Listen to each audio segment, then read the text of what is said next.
Tonight, a disturbing story about sexual abuse and blackmail. And what makes it all the more troubling is the cultural shame surrounding the issue. Here's Tom Lydon with the exclusive story of one woman who is breaking the silence. Tom?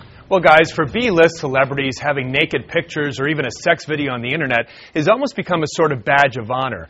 Not so in the Somali community and many others, where such women are labeled prostitutes or worse. In fact, community leaders say what happened to the woman you're about to meet may be happening to hundreds of others, blackmailed with pictures of their own bodies. My culture and my country is very a shameful thing. She's a woman of enormous courage, concealing her identity but sharing her story about the man she met and fell in love with 3 months ago. A relationship she says ended when he drugged and raped her. He raped me. And then when I called him and asked him why you did that, he told me, if you talk or try to call the police, I will gonna show everybody to your videotape. He also took pictures of her naked.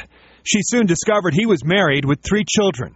And when she refused to continue the relationship, he began circulating those pictures at a local Somali mall where she works. Soon he was emailing hundreds of copies for a price. You want this picture, I want to send you.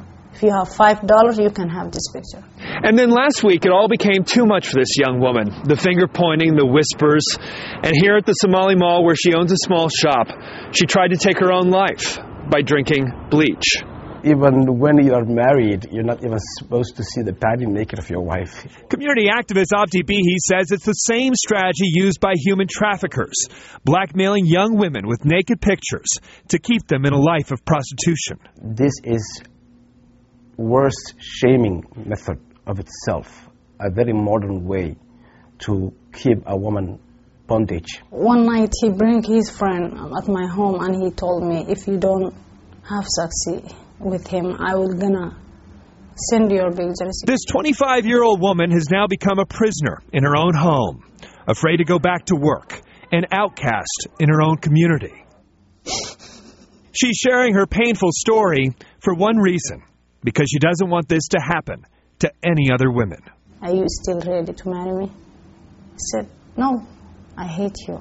You kill me. She tells me the man who did this had pictures of dozens of other naked women on his phone, and her photos have now reached Somali communities all over the U.S., Europe, and Africa. Tomorrow she's meeting with members of civil society, a group combating human trafficking. They want her to talk to police to start a criminal investigation, because make no mistake about this, not only the rape, but also the blackmail, they're all criminal activities, and they need to be prosecuted. Problem is, she's one of the few brave enough to talk to police.